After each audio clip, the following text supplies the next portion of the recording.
Tá ligado aqui já?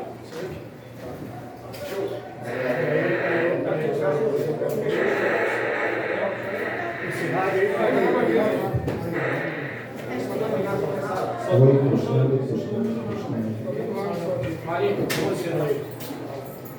fala aí, fala. Teste. Tá, eu vou tirar meu, só tô testando aqui. Tava contigo, mano. Dois kits, peguei um vibrador.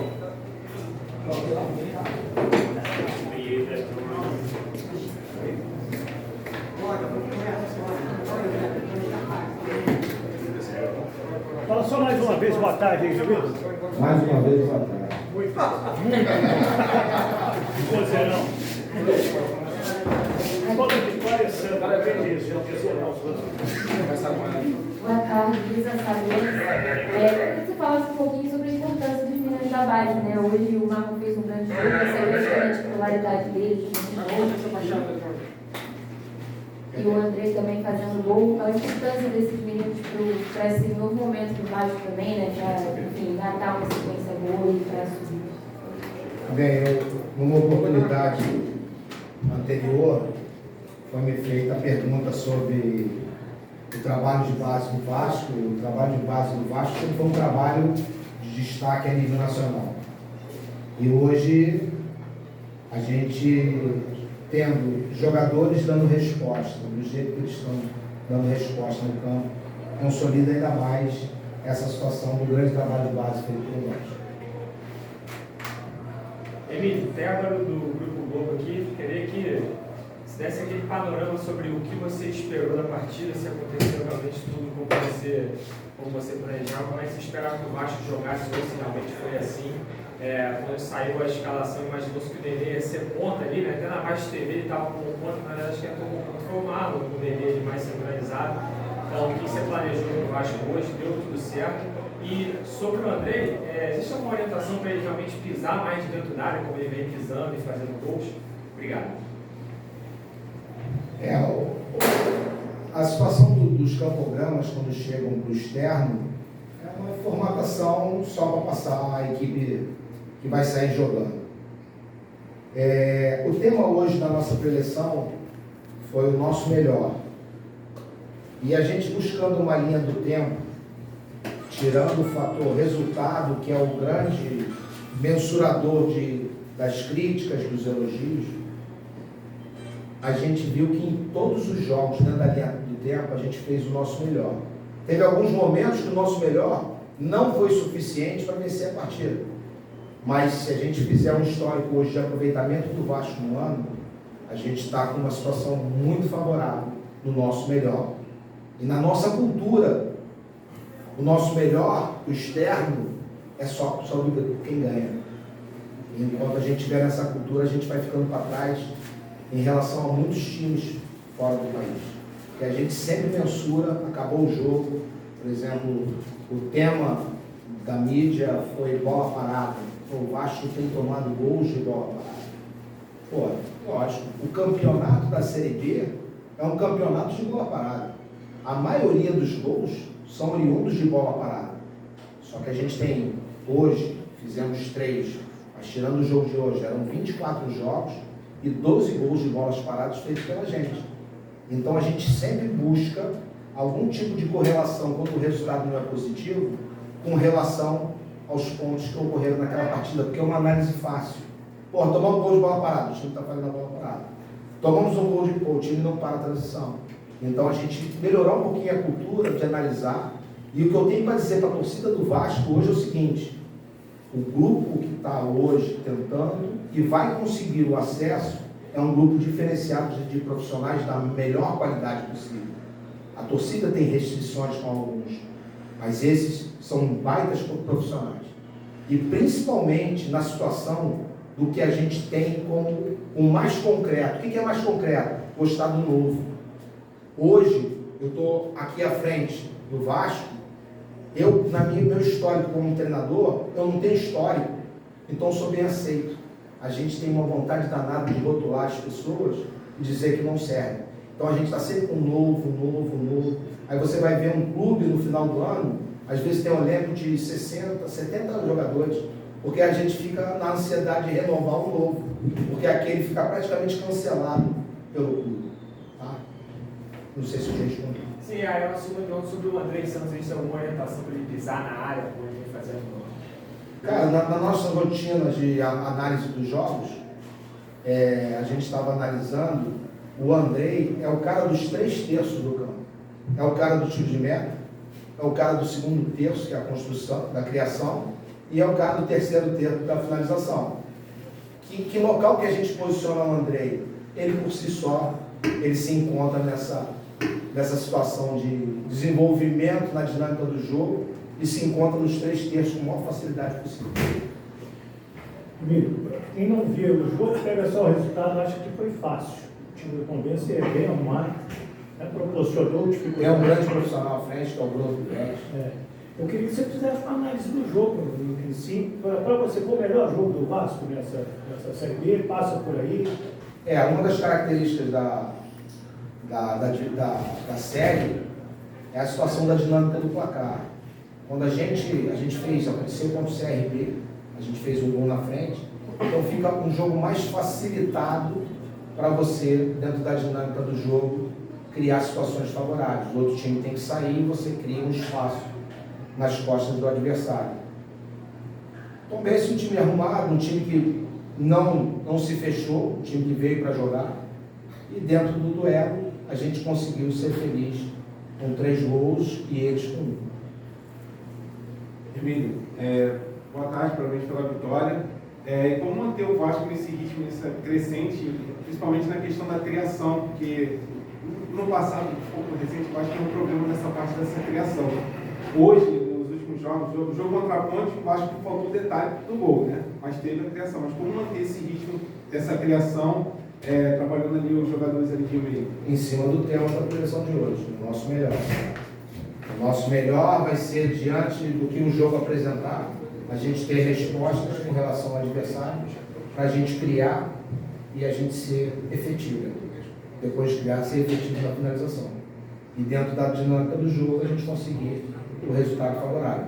Para aí sim, chegar aqui na frente com tranquilidade e dizer que a gente jogou assim. Por exemplo, hoje eu poderia falar várias maneiras que a gente jogou, mas a gente conseguiu hoje, na Ponte também, só que a dinâmica do placar favoreceu eles. Hoje favoreceu a gente. Emílio, boa tarde. Eu queria que você analisasse o setor ofensivo do Vasco. Além dos 3 jogadores de característica ofensiva, o Alex, o Nenê e o Raniel, tem o Andrei e o Malon, que são volantes, meias, com potencial ofensivo, tanto que os gols foram deles. Como que você viu esse setor ofensivo do Vasco hoje? O Vasco apresentou e vem apresentando, através das finalizações, um bom entendimento dos jogadores que à frente e tem conseguido bastante finalizações. E hoje o que favoreceu a gente foi que essas finalizações geraram gols. E gerando gols a gente tem hoje, que a gente vai falar do Alex Cristiano, que a gente vai falar do Nenê, o Raniel, que é o nosso artilheiro no ano, o Andrei, que tem essa dinâmica de ir e vir, o Marlon, que estava fazendo uma partida impecável e infelizmente sentiu no início do segundo tempo. E as opções, cara, hoje o Vasco se fortaleceu com opções. Então, hoje a disputa de posição dentro do elenco do Vasco vai fazer com que cada vez os jogadores tentem se desenvolver mais para sustentar a titularidade ou então para tomar a titularidade. Então, hoje, o panorama é bem favorável para o Vasco no quesito ataque. Tudo bem? Tudo bom? Eu queria que você falasse novamente, você falou rapidamente sobre a base, mas eu queria falar que você falasse um pouquinho mais sobre o Marlon, porque me chamou muito a atenção o moleque da idade dele, segundo jogo como titular, jogar solto como ele jogou. Eu vi ele pedindo a bola várias vezes, sentindo confortável, com maturidade, e a opção de colocar ele como titular foi sua, né? No último jogo você não tinha alguns jogadores à disposição e ele foi, mas hoje foi realmente porque você achava que ele tinha que ser. Então eu queria que você falasse pra gente um pouquinho do que leva esse menino a campo, de como você enxerga, da conversa antes com ele. E se puder emendar uma segunda, você falou rapidamente aí sobre o Alex Teixeira. Parece que ele ainda não entregou tudo que todo mundo espera dele, mas tem um processo. E eu queria que você falasse como a comissão técnica entende esse processo. Obrigada. Vamos lá, com a base, a opção não foi minha, a opção foi nossa, a opção foi do Vasco, né? Porque existe uma integração da categoria de base com o profissional, existem profissionais inseridos nessa situação de transição, base profissional, então o Vasco está fechado dentro de um processo, como você mesmo falou, que nós temos atletas que são validados para a gente, tem jogador fazendo um trabalho muito bom na base, tem o Ignaldo que subiu também. Então a gente, a partir desse tipo de informação e a coleta de dados que a gente tem da base, a gente começa a observar no treino. E aí, esses jogadores demonstrando, eles pedem passagem. Mas aí, a entrada no profissional, e para um jogador de base, a gente tem que entender o seguinte: a gente quer que ele entregue a toda partida a mesma performance. Mas a tendência de um jogador de base é oscilar. Ele não vai ter a mesma performance o tempo todo. Hoje foi uma grata partida e a gente vai gerar uma expectativa na próxima vez. Mas lembrando, são jogadores jovens. Uma mescla interessante. O Alex tem um valor simbólico que não é só o Alex jogando, é um Alex com a experiência internacional. O Nenê tem um valor simbólico que não é só jogando. Então são atletas que passam para esses jogadores, o Anderson, o Edmar, passam para jogadores mais jovens, toda uma situação para uma bagagem de experiência para esse jogador usufruir e encontrar um caminho muito mais calmo e tranquilo nessa passagem profissional. Respondi. Se pudesse falar só do Alex Teixeira, se o processo físico, ritmo... Isso, é uma sequência. Um atleta que veio de um outro campeonato, de um modelo diferente de jogo, e a gente sabe, o Alex pode entregar mais, pode, e ele vai entregar. Então isso traz uma situação muito satisfatória para a gente, e de uma expectativa grande. Se hoje ele está nesse nível, a gente pode ter certeza que os níveis e as prateleiras de qualidade de jogo dele só tende a aumentar. Boa tarde, Guilherme. Boa tarde. É o seguinte, o Gabriel Peck, ele estava com 56 jogos seguidos com a camisa do Vasco como titular, e depois salva aquele jogo contra o Vila Nova que ele tinha sido suspenso, mas não por opção técnica, tá? Ele perdeu realmente o rendimento, a torcida cobrava demais, hoje vamos de reserva. Você tá dizendo que ele perdeu o rendimento. Isso, perdeu o rendimento. E aí, a outra questão é o seguinte, aproveitando, Raniel é um jogador também que não vem demonstrando tanto rendimento, é artilheiro com 8 gols mesmo assim. Você não acha que já o Ignaldo e o Figueiredo, de repente, eles já estão pedindo passagem, o Ignaldo principalmente, para ser um titular do Vasco? É apenas uma opinião e queria que você falasse sobre isso. Não, uma grande pergunta, porque entra a situação que a gente falou do novo. O novo é atrativo.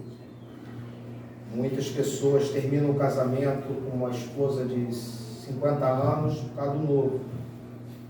Então, dentro desse processo, se a gente for anulando todo mundo que no momento oscilou performance, a gente daqui a pouco não tem elenco.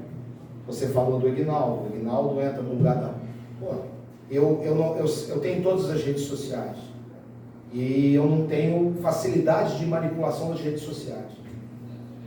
E eu deixei aberto em muitas pessoas. E eu não esquento a cabeça com aquilo. Mas o número de escalações que chegam para mim hoje é uma coisa absurda. E todo mundo tem uma preferência por time. E aí a gente começa a anular o jogador por causa da minha preferência. Por causa do novo. O novo é atrativo. O novo é o que a gente, cara, bota o fulano, o cara nem viu. De repente eu tenho isso em casa. Meu pai me manda, não é melhor jogar fulano? É legal, mais um. Mas esse atrativo pelo novo, como uma gestão de grupo, a gente tem que ter muita tranquilidade. Porque se a gente for anulando um pelo outro, daqui a pouco a gente não tem ninguém com confiança. E futebol bem jogado é um futebol onde a gente tem confiança. ao meu modo de ver. Tá? Obrigado pela pergunta, facilitou muito o entendimento. Tá, a última lá. Boa tarde, Emílio. Queria que você fizesse uma análise rápida da partida do Matheus Ribeiro, que na minha visão fez uma bela partida, participou do primeiro gol, mas e que projetasse os próximos jogos contra o CSA e Bahia que são fora e que pode garantir o Vasco ainda mais no G4. O Matheus Ribeiro chegou com 14 dias, tem as avaliações, tem o processo de observação dos médicos, então nesse processo a gente se perde mais alguns dias. Foi um período que a gente perdeu 3 atletas, ficamos enxutos numa relação contra a Ponte Preta. E aí no primeiro tempo o Léo toma cartão amarelo e um jogo que estava muito disputado, a gente achou que aquele cartão amarelo a gente podia perder o jogador. O Matheus Ribeiro estreia sem os comportamentos ainda adquiridos e a gente, no novo, para todo mundo foi bom, mas naquele jogo de repente ele ainda estava sem entendimento de como é o sistema da equipe, como a equipe se comporta. E aí, a gente quando tem o recebimento de um atleta, a gente se aprofunda em quem é o atleta. O Matheus Ribeiro é um atleta que é base do Inter, jogou no Santos, tem um título da série, é experiente na Série B. É um cara que a gente conhece jogando e a gente sabe que ele pode render. Mas por causa de um jogo e de repente por essa precipitação de lançar logo o novo, aniquilando tudo que a gente tem, que a gente construiu até agora, a gente podia ter perdido pelo cancelamento de mídia mais um atleta. Tá bom? Respondi? Ou faltou? E só projetar os próximos 2 jogos contra o CSA e Bahia fora. 2 jogos de grau de dificuldade Série B, a nossa equipe mais fortalecida. Tempo agora, vamos ter bastante espaço para treinamento entre os 2 jogos. E aí a gente pretende, com essa situação das lições que a gente vem traçando até agora, traçar uma estratégia para a gente buscar as vitórias nesses 2 confrontos. Valeu, pessoal. Obrigado. Vai começar a dando a lista agora. Tá?